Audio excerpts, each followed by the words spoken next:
Hi there, Lindsay here, the Frugal Crafter. Today I have a review of the Arrtx metallic watercolor paints. I was contacted by Arrtx a couple weeks ago. They said they have a new paint coming out. It's 8 colors, they're handmade, and they wanted to know if I was interested in reviewing it. And I have been really enjoying handmade watercolors lately, and you guys have said you've been enjoying the handmade watercolor reviews, and so this arrived yesterday and I just wanted to check it out. I was really curious, and so this is what the packaging looks like. It's got an iridescent sparkle to it.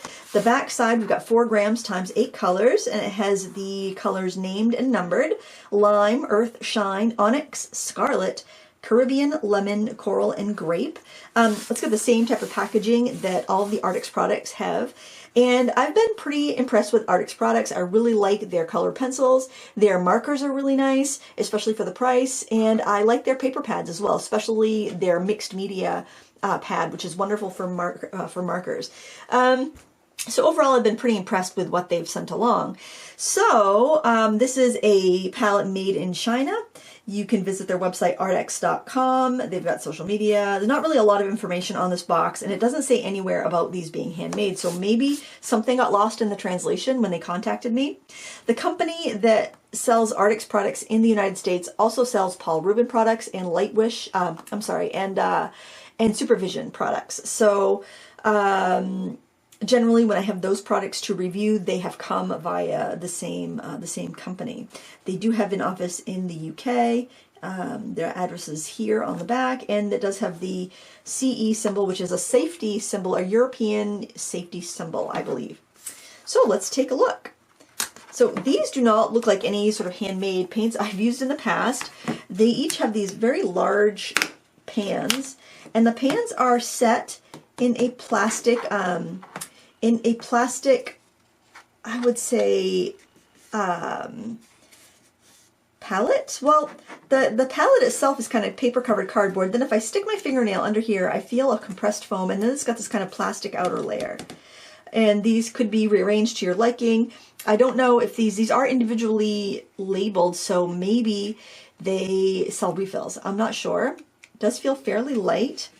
Now I'm going to do a swatch with these dry, and then I'm going to activate them, and then I will let them sit a bit, and then I'll talk about them a little bit, and then we will do a swatch that is wet. So let me just divide up my watercolor paper here, and we'll do the from dry at top, and then we'll do the, and what I think I'll do is actually, because I was thinking you probably couldn't spray this because it's a paper palette, but you know what? This part's plastic, probably so you can pre-spray when you're going to paint.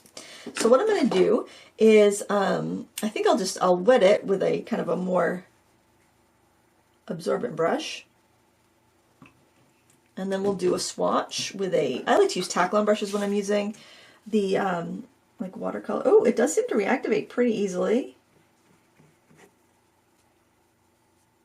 Oh, that's not too bad.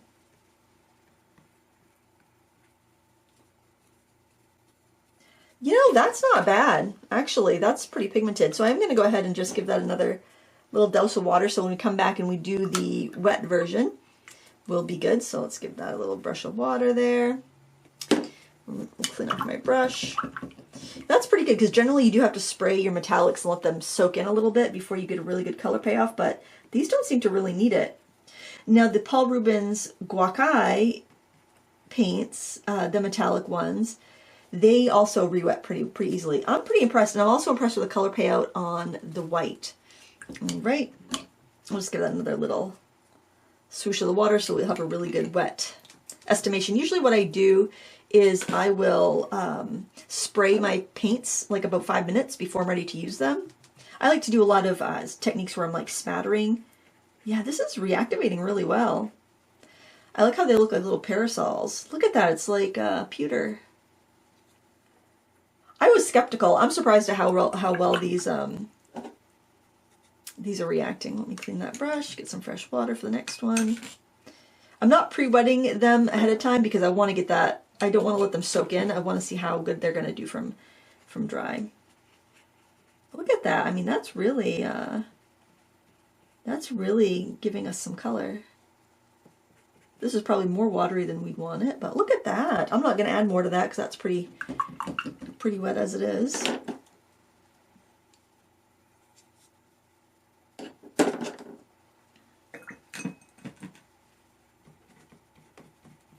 these are reactivating really nicely. Now metallics are paints that I don't generally use as a kind of standalone. I use them as accents on things. So this review is going to be like swatching, flow, that sort of thing, because I would use these like as an accent, and I really don't think they're going to be that much different than other high quality metallic paints that we have. So just kind of, I think, seeing them used like this will be the best indication, and that also allows me to get this review out. Now I couldn't find this on Amazon. I did look on Amazon USA to see if they had these up yet, but I couldn't find it. So I decided to do a search of AliExpress to see if they were available there. And I did find them, and these are pricey. So I was kind of like appalled when I saw how much they were charging. They had a regular price of $60 or $59.99 or $59.98, and then they had a sale price of $29.99, which, I mean, that's pricey, I think, for a set of 8 colors, personally. Now we're going to test out the wet swatches. Now that everything's had a chance to sit, we'll give that a try. Very, very juicy. Oops, I forgot to do the other one on the...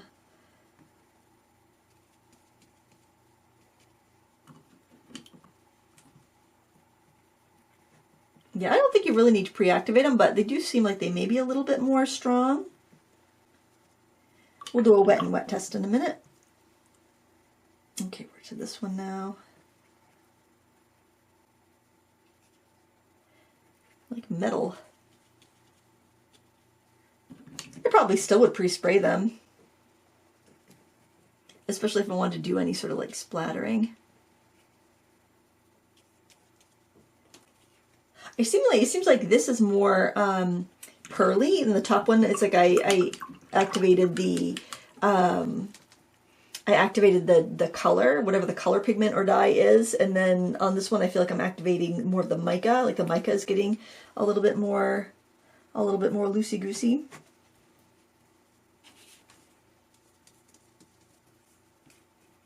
But we'll have to wait till it dries before you can really tell. Make sure that's all on screen.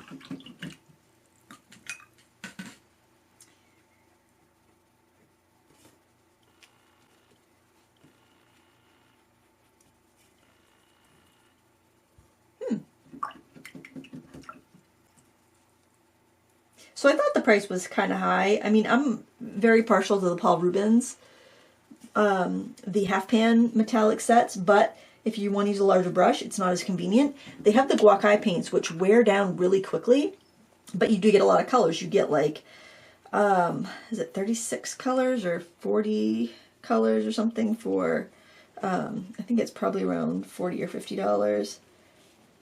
So these are more expensive. All right, so the next thing I want to do is kind of wet an area and put the colors in and see what happens. And then we're going to dry these samples down and see how they shift from wet to dry. So I'm just going to wet my paper here. This is Shazan black watercolor paper. It's a handmade 100% cotton watercolor paper. And that the white paper is Hahnemühle. Oh, it's got a pretty good flow. That's kind of exciting to watch.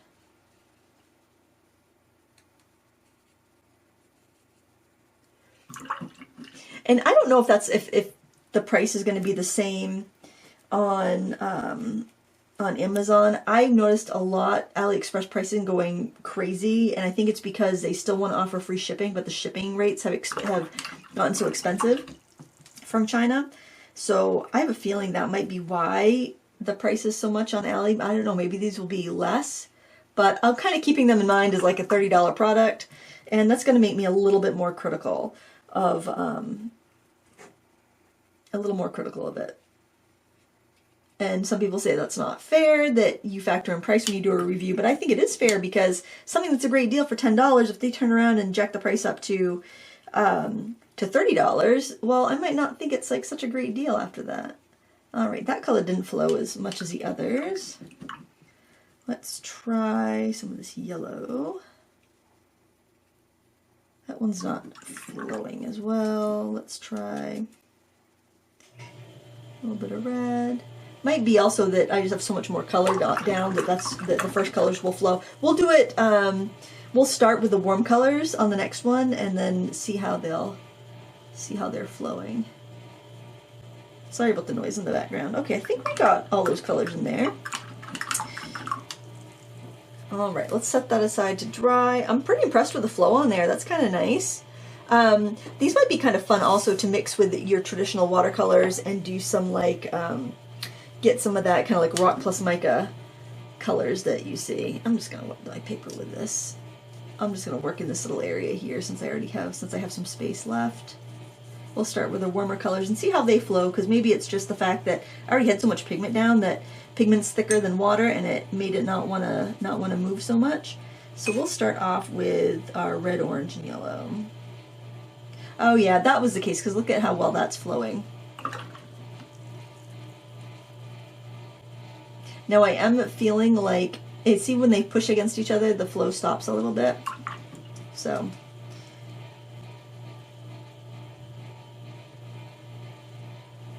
although the yellow and the orange don't seem to flow as much as the red wants to.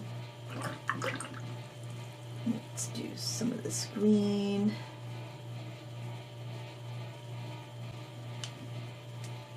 Let's do some of this green. Yeah, they're flowing less as the more we get on there. So I would say the colors you want to flow, put them on first.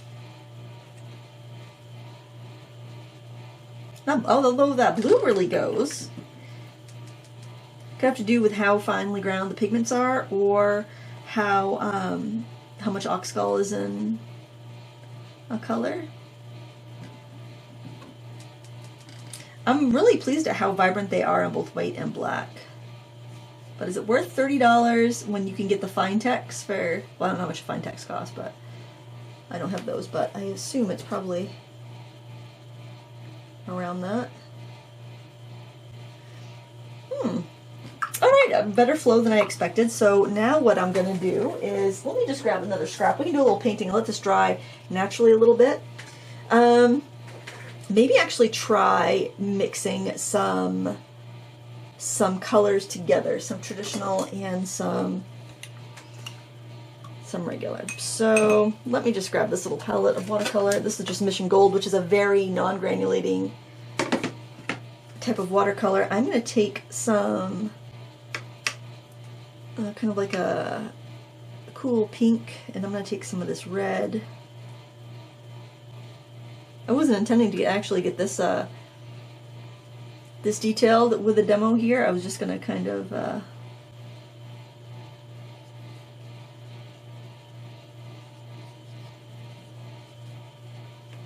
a little more water to that. I was just going to just kind of swatch them, and you know, because you could tell a lot from just a swatch of a metallic paint. Now what if we charge in some of that red?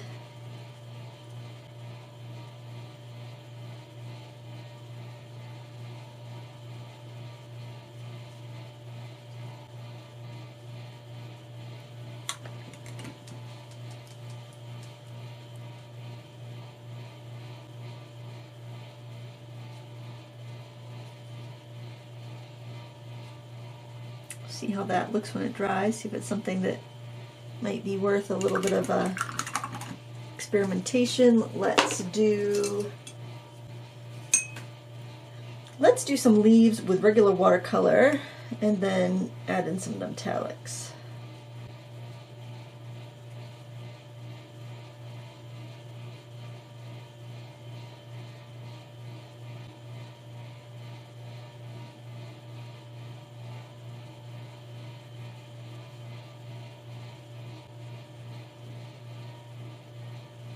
Letting a little bit of red bleed into there can make the can subdue some of the more bold colors.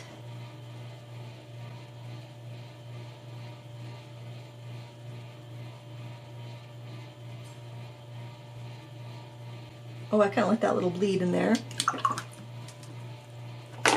Let's add a little bit of this kind of yellowy green. Maybe you'll push a little bit of the red out if you don't have too much red, you don't like it. You know, that's kind of pretty. Well, these do seem to be high quality. I'm going to dry these really quick. And why don't I do that off camera and come back, because that way my water pump noise can have stopped. Welcome back. Now let's look at our dry samples. It's actually been a little while because I went and had some lunch and then came back down. So let's look at the white paper, because then we're going to be able to see the color undertones a little bit. What I noticed here was when we worked right from the paints dry, where we didn't pre-wet them or pre-activate them, we got much more of the, like the dye or pigment color that wasn't the mica that is strong. So I would say if you want to work on white paper, maybe don't pre-wet it, so that way you can get enough of that base color to show through. Now if I tip this to the light, all the mica in here looks the same. It all looks kind of like a cool undertoned pearl. Sometimes with your metallic paints, you'll see some will have a gold undertone, some will have a like a white undertone, some will have a silver undertone or a blue undertone. These all seem to have the same white pearly effect rather than like a glitter effect or any other base colors. The wash gave me almost like a pearlescent cardstock look, so I think that might be a really fun technique if you're a card maker and you wanted to have like maybe you didn't want to get out the sprays because it's kind of messy, but you want to have a shimmer all over a paper. You could use that in that process. Now let's look at the black watercolor paper. I didn't notice a big difference between the wet and dry. Actually, well, you know what? I noticed on the green, where it was wet down first, I got more of the dye color or the pigment color coming up from there. So that's interesting. But I don't notice a huge difference between the pre-wet and not pre-wet. I think on the black, probably pre-wetting makes the colors a little bit stronger. And then the wet into wet here, again, it's a pretty effect. I think this would be pretty on like some embossed. Like if you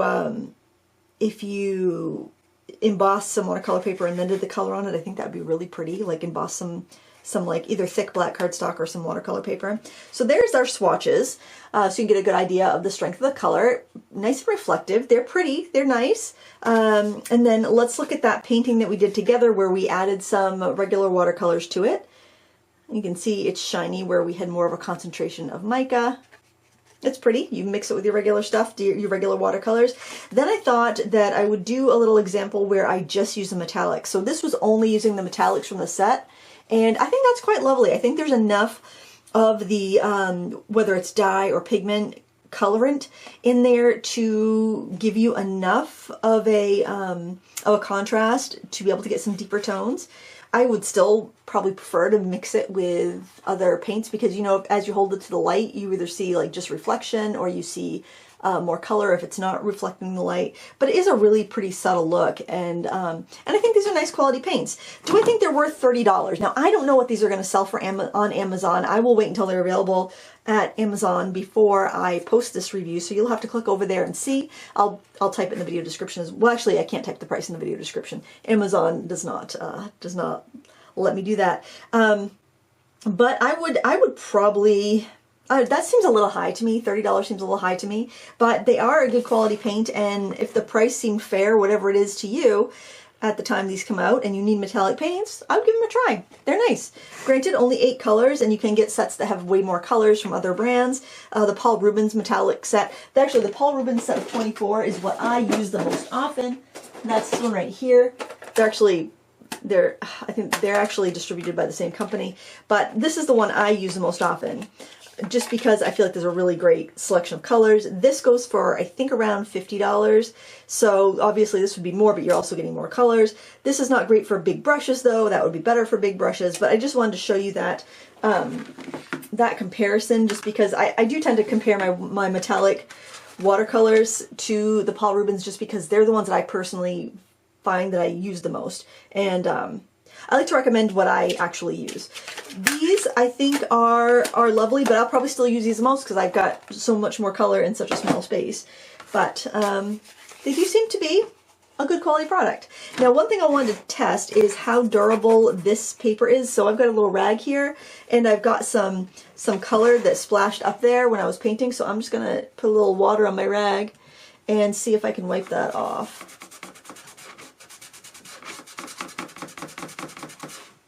All right, so I am able to wipe the wipe that paperboard stuff clean. If you do, I wouldn't go and soak it or anything, but it does come clean. You can wipe off extra paint off the plastic as well.